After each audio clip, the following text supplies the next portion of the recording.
한의사분이 약 한두 첩이면 간경화를 고칠 수 있다고 하셨다는데 한약 먹어도 되는지 제가 전에도 얘기 드렸는데 제 동생이 한의사라서 가급적이면 우리 한의사 선생님들께 그런 얘기를 안 하려고 하는데 아닙니다. 약 한두 첩으로 간경화 고칠 수 있는 한의사분 계시면은 저 정말 좀 만나 뵀으면 좋겠어요. 네, 여러분 안녕하세요. 간보는 의사원입니다. 제가 1월 말이랑 2월 초에 어디 감금이 좀 되어 있어가지고 풀려서 이제 나오고 나니 일이 좀 많아서 제가 유튜브를 못 챙겼습니다. 오늘은 질문이 좀 많이 쌓여가지고요. 랜선 진료실을 두 번에 나눠서 진행을 좀 하도록 할게요. 먼저 물으셨던 분, 그러니까 옛날에 물으셨던 분들을 가급적 1편에 다루고 이제 최근에 물으셨던 분은 2편에 기다리시면 답변이 아마 나올 겁니다. 자, 첫 번째 우리 환자분께서는 38살이시고 간 수치가 25인데 바이러스 수치가 4000이 넘어서 항바이러스 복용을 할지 여부가 좀 고민이신 것 같아요. 이때 사실 항바이러스제가 바이러스 수치만으로 결정되는 것은 아니고요. 기저 간 상태가 되게 중요합니다. 그래서 복부 초음파나 CT 아니면 파이브로 스캔 상에서 뭔가 섬유화가 되고 있다. 굳는 게 생기고 있으면은 비모음으로 항바이러스를 복용하는 거 괜찮을 것 같고, 만약에 특별히 그렇게 섬유화가 시작되지 않고 굉장히 뭐 정상간에 가깝다 하면 조금 기다리셔도 되지 않을까 싶습니다. 네, 두 번째 분께서 형님께서 간섬유화 검사를 했는데 이런 결과지의 내용이 있었다. 이거 설명을 좀 해달라고 하셨어요. 엘라스토그램 9.3, 이거는 이제 파이브로 스캔에서 9.3점이 나왔다는 거고, 옆에 보면은 파이브로시스 시비어리티 F2라고 되어 있잖아요. 저희가 섬유화 단계를 대부분 5단계로 나눕니다. 제로, 이거는 이제 섬유화가 아예 없는 거, 1단계는 조금 된 거, 2단계는 이제 살짝 진행한 거, 3단계 분은 진행성, 우리가 섬유화라고 얘기를 하고, 4단계가 바로 우리 간경화예요. 그러니까 이제 9.3이면은 저희가 보통 F2라고 얘기를 해서 두 번째 단계로 생각하시면 되고, 컨트롤드 어테뉴에이션 파라미터, 요게 이제 지방간 수치를 보는 건데, 대략 238 정도면 아주 초기 지방간 정도가 조금 지방이 침착돼 있다, 이렇게 생각하시면 됩니다. 두 번째 질문하신 게 간경화는 1기, 2기 표현을 안 쓰고 초기, 중기로 얘기한다고 하는데, 초기, 중기, 말기를 판단할 때 어떠한 자료를 근거로 판단하는지, 보통 저희가 차일드 점수라고 하는 걸로 이제 계산을 하게 되고요. 차일드 점수는 알부민 점수, PT 점수, 황달 점수, 그 다음에 복수, 간성례증, 이렇게 5가지로 저희가 평가를 하게 됩니다. 차일드 점수는 인터넷에 쳐보면은 이제 뭐 A단계, B단계, C단계가 있고, A가 초기 단계, B가 중기 단계, C가 말기 단계로 그냥 간단하게 생각해 주시면 될 것 같아요. 다음 연주님께서는 이거 되게 마음 아팠는데, 아마 대학생분이신 것 같은데 술을 먹기 싫은데 술 안 먹으면 왕따 당한다고 주변에서 압박을 주셨대요. 우리 사회 분위기가 좀 바뀌어야 되지 않을까 싶습니다. 속상하네요. 네, 다음은 두우님께서 이제 길버트 증후군인데 겪으셨던 일을 얘기를 해주셨어요. 근데 보통 길버트 증후군이라 그래서 어지러운 거랑은 상관없습니다. 그래서 제가 볼 때 어지러운 거는 길버트 증후군보다는 다른 게 원인일 가능성이 높고요. 다만 이제 길버트 증후군이 있으면 당연히 술을 조심하시는 게 좋죠. 왜냐면 조금만 먹어도 황달 수치가 올라가니까. 이게 간이 안 좋은 게 아니라 빌리루빈 수치가 높은 거 아니냐라고 물어보셨는데, 결국 빌리루빈 수치가 계속적으로 올라가 있게 되면 이 빌리루빈 수치가 올라가면 장내 세균이라든지 이런 데 또 다 영향을 미치게 됩니다. 어느 정도. 그러니까 물론 양성 질환은 맞지만 그래도 계속적으로 황달 수치가 높은 거는 몸에 좋지 않기 때문에 뭐 피곤하다든지 아니면 뭐 밤을 샌다든지 술 먹는다든지 이렇게 황달 수치 올릴 수 있는 일을 조심해야 돼요. 길버트 증후군 환자들은. 다음 구독자분께서 20살 때 간경화 초기 진단받고 이제 47이 되셨대요. 간경화로 평생 무탈하게 갈 수 있을지 물어보셨고요. 네, 갈 수 있습니다. 이게 간경화 원인이 뭔지가 제가 조금 궁금한데, 뭐 B형 간염, C형 간염, 알코올, 뭐 비알코올성 지방간이 보통 4개 중에 하나잖아요. 근데 저희가 간경화가 뭐 예후가 어떻다고 얘기를 드려도 그건 이제 평균값인 거고, 내가 관리를 어떻게 잘하느냐에 따라서 분명히 굉장히 오래 사시고 건강하게 지내시는 분들도 많거든요. 그래서 치료 절대 포기하지 마시고 지금처럼 잘 관리하시면 됩니다. 네, 다음은 우리 부인분께서 남편이 간암 말기인데 3차 항암 이후에 황달이 와서 집에서 요양 중이라고 하셨어요. 식사를 못하고 오렌지 주스랑 과일만 섭취 중인데 어찌해야 될지 걱정을 좀 하셨고, 식사를 잘 못하실 정도면 저는 지지적 치료를 위해서 입원을 고려해보시는 게 어떨까 싶기는 합니다. 참 근데 입원이 쉽지가 않죠. 보통 항암 치료를 하는 데들은 대학병원인데 대학병원 입원실이 또 부족하다 보니까 이런 좀 문제가 있네요. 다음 분은 우리 간경화인데 호텔 조리사로 취업해도 될지 물어보셨어요. 제 환자분은 사실은 조리사분이 없기는 한데 업무 강도가 꽤 높은 걸로 알고 있거든요. 그래서 간경화 중에 대상성 간경화, 그러니까 기능이 좋은 간경화면은 100% 그냥 일 다 잘 하셔도 될 것 같고요. 만약에 비대상성 간경화, 간 기능이 좀 떨어졌었다면 아마 좀 가지고 업무 강도가 높아서 안 하시는 게 낫지 않을까라고 생각합니다. 그래서 그냥 피검사나 이런 데서 큰 문제 없다라고 얘기 들으셨으면 그냥 일하셔도 될 것 같아요. 네, 다음 형준님께서는 이제 개복 수술을 하셨는데 이게 이제 수술한 자리가 조금 수술 이후에 한 달째인데 좀 아프셔서 그렇고요.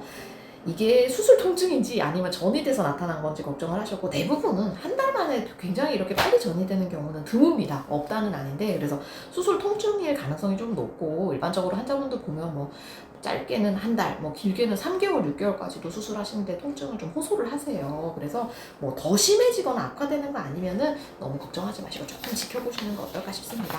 네, 다음 우리 질문분은, 아유 이거 너무 속상했는데, 비형간염 보균자고 간세 포함이 있어서 이제 치료를 받으시다가 치료도 너무 힘들고 지치셔가지고 지금 이제 약도 안 드시고 계시대요. 비형간염 약도 이대로 가면 얼마나 살 수 있을지 물어보셨고, 우리 환자분 제가 지치셨던 거 정말 충분히 이해하거든요. 이해하는데 그래도 우리 약 먹는 거는 어렵지 않잖아요 하고, 그 베물리디가 꼭 막 시간에 맞춰서 이렇게 먹지 않아도 그냥 그날 하루 안에만 먹어도 굉장히 큰 효과를 발휘하니까 일단 간암 치료는 둘째 치고서라도 일단 비형간염 약 드시는 거는 얼른 시작을 조금 했으면 좋겠습니다 하고, 사실 이제 뭐 이런 여명이라는 거는 기저 간 기능이라든지 아니면 간암이 얼마나 빨리 크는지에 따라서 조금 다른 거라서 제가 지금 이 상태에서 얘기 드리기는 조금 조심스러운 면이 있어요. 그리고 간암이 있다 그래서 꼭 치료를 꼭 받아야 되는 건 아니에요. 그냥 나는 지지적 치료만 받아도 돼요. 그것도 내 선택이니까 만약에 그게 필요하시면 의사 선생님한테 솔직하게 얘기를 하세요. 그냥 나는 지지적인 치료만 받고 싶고 힘든 간암 치료는 안 받고 싶다. 그래도 그 밖에도 도와드릴 수 있는 부분이 많이 있으니까 너무 부담 가지 마시고 꼭 가까운 시일 내에 병원 다시 방문하실 것을 권유드립니다. 다음 분은 식도정맥류 결찰술 할 때 목구멍을 확장하는 그거 뭔가 이렇게 물어보셨어요. 저희가 식도정맥류 결찰술 할 때 하는 방법이 두 개가 있는데요. 멀티밴드 결찰술이라 그래가지고 그냥 일반적인 내시경에다가 고무줄을 6개 정도 끼워서 이제 들어가요. 그럼 이제 그 6개만큼 딱 묶고 나올 수 있는 거예요. 요게 가능한 거.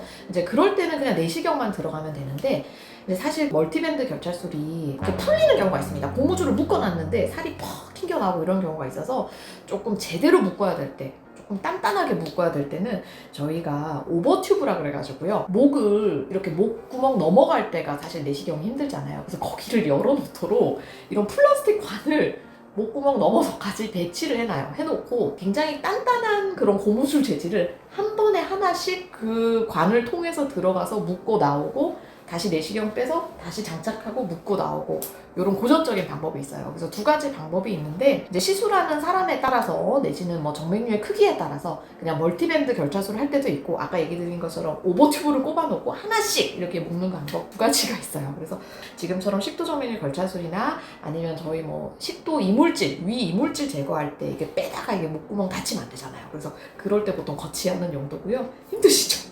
이거 되게 밀어 넣을 때 조금 저희도 되게 죄송스러울 정도로 많이 좀 크고 그렇습니다. 네, 다음은 간 질환이 심할 때는 먹는 비타민 C로는 부족하고 수액에 섞어서 대량요법이 필요하다고 얘기를 하셨는데, 아직까지는 이런 근거는 없습니다. 저희가 이제 간 질환이 있을 때 어떤 간 질환에서도 대량의 비타민 C 요법이 도움이 된다라는 근거를 가진 치료는 아직은 없어서, 물론 소규모 연구에서는 비타민 C가 조금 뭐 간 질환에 일부 효과가 있다 그건 있지만, 이게 정말 클리니컬 프랙티스로 저희 환자들한테 바로 적용하기에는 아직은 좀 근거가 부족하다고 저는 생각합니다. 연구 정도가 낮은 거예요. 네, 다음은 간경화 환자가 글루타치온 먹어도 되는지 물어보셨고요. 글루타치온은 제가 한번 영상을 만든 적이 있어요. 영부인 영상. 우리 편집자님 요거 글루타치온 영상 링크 한번 좀 올려주세요. 그걸로 보시면 될 것 같고요.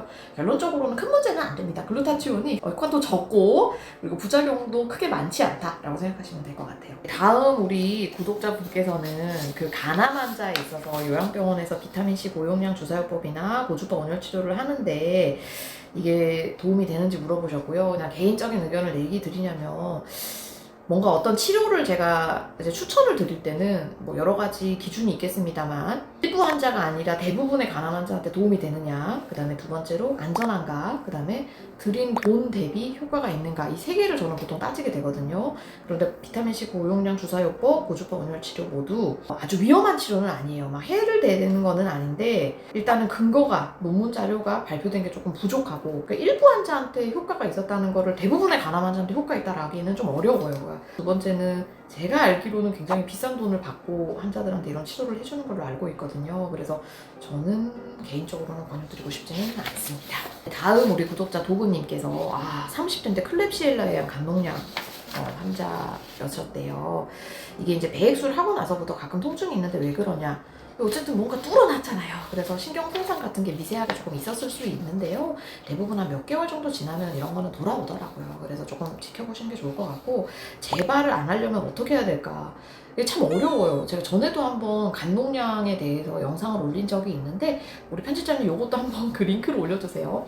최근에는 저희가 이 클렙시엘라균 간독량이 되게 많은데 비염인지를 잘 모르겠어요. 그러니까 당뇨가 있거나 아니면 암이 있는 사람한테는 클렙시엘라가 조금 오는 것 같은데 그거 말고는 최근에 건강한 30대, 40대가 간독량 걸려서 오시는 경우가 되게 많거든요. 그래서 이 부분은 조금 연구를 해야 될 것 같고, 실제로 제가 지금 2년 전부터 이 클렙시엘라 균에 대해서 뭐 마이크로바이옴 연구 같은 걸 하고 있는데 결과가 나오면 한번 일단은 얘기 드릴게요. 일단 조심해야 될 거는 당뇨가 오지 않도록 조금 이제 체중 감량한다 요 정도일 것 같고요. 그거 말고 대부분 이렇게 재발률이 높지는 않습니다. 네, 그래서 일단은 평소 생활대로 지내보시죠. 다음 성자님께서 한의사분이 약 한두 첩이면 간경화를 고칠 수 있다고 하셨다는데 한약 먹어도 되는지. 제가 전에도 얘기 드렸는데 제 동생이 한의사라서 가급적이면 우리 한의사 선생님들께 그런 얘기를 안 하려고 하는데, 정아야 오늘은 욕을 좀 해도 되지. 아닙니다. 약 한두 첩으로 간경화 고칠 수 있는 한의사분 계시면은 저 정말 좀 만나 뵀으면 좋겠어요. 저는 정말 이게 진실로 가능하다면 응원드리고 싶은데 없습니다. 한약 가지고 간경화 고칠 수 있다는 생각은 가지지 않는 게 좋을 것 같고, 마찬가지로 간경화인 상태에서 약 드시는 것도 권유드리고 싶지는 않습니다. 다음은 우리 남편분이 비형간염이신데 이제 건강에 대해서 좀 걱정이 많으신 것 같아요. 그래서 와이프분께서 상담글을 올리셨는데, 얘들 남편분이 제가 좀 이해가 안 가는 게 뭔가 막 건강 예민 과민증처럼 엄청 신경을 쓰시는데도 담배는 못 끊고 계시고, 근데 이건 좀 이해를 해주셔야 되는 게 일부 환자분 중에 있습니다. 그러니까 뭐만 좀만 생기면 비형간염 때문에 그런 것 같다, 비형간염 때문에 그런 것 같다, 막 되게 이렇게 생각이 좀 쏠려있는 분이 계시고요. 팩트 폭격을 좀 하시는 게 어떨까 싶어요. 그렇게 막 신경 쓸 시간에 나는 담배를 끊을 것 같다 이렇게 좀. 담배는 끊으셔야 될 텐데. 네, 그렇습니다. 아무튼 와이프분이 좀 힘드실 것 같은데 정서적 지지를 잘 해주시는 게 좋을 것 같아요. 남편분도 뭐 걸리고 싶어서 걸리셨겠습니까? 어머니한테 받아서 그렇게 된 거라 본인도 얼마나 억울하시겠어요. 네, 다음은 이제 간독량과 대장암 간 전이가 CT로 차이가 있는지 물어보셨어요. 그게 영상 소견이 차이가 납니다. 그래서 이제 대부분의 환자들은 한 95% 정도는 CT만 봐도 이게 암인지, 그러니까 전이에 의한 건지 간독량에 의한 건지 구분이 되고요. 일부 환자가 좀 구분이 어려울 때가 있는데 대부분 이럴 때는 또 간 MRI 영상을 추가로 촬영하게 되고, 그럼 또 간별 진단이 됩니다. 다음 환자분은 수직 비형간염 보균자고 직접 기른 염소를 수육으로 먹어도 되는지, 수육으로 드시는 거냐, 그냥 고기로 드시는 거라서 괜찮고요. 이걸 막 한약재 우려 드시고 이런 게 위험하다고 얘기 드린 거여서 고기는 드셔도 됩니다. 다음 챙김님께서 간 기능이 정상으로 나왔는데 너무나 피곤할 때 우루사 복용이 도움이 될 수 있는지 물어보셨고요. 네, 그렇더라고요. 저는 이거는 사실 문헌에서 본 거는 아니고 이제 제 환자분들 중에서도 실제로 간 기능 정상인데 계속 우루사를 복용하시려고 하는 분이 있거든요. 일부 분들은 확실히 우루사 먹고 피로감 개선이 있다라고 얘기를 하시고, 요거는 문헌에서도 꽤 많이 보고가 돼 있는 바이긴 합니다. 다음은 우리 PBC 환자분들이, 저는 PBC가 희귀병으로 생각해서 이걸 보실 분이 이게 맞나 생각했는데 꽤 많이 보셨나 봐요. 감기약 먹어도 되는지 물어보셨고, 감기약 드셔도 됩니다.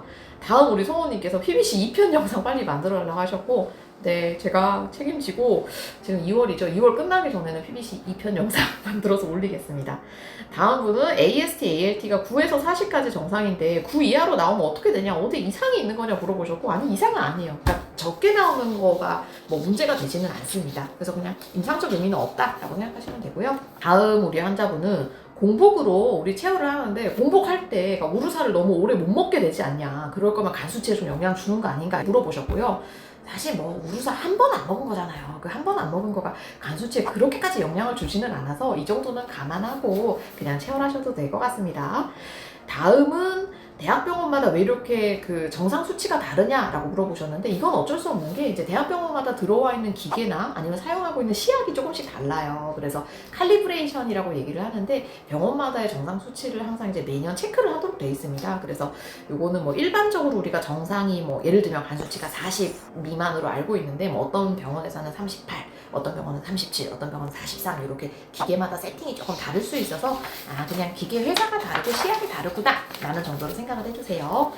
네, 이렇게 우리 오늘 랜선 진료실 1편을 마치도록 하고 나머지 질문들은 2편에서 다루도록 하겠습니다. 여러분 좋은 설 명절 연휴 되세요.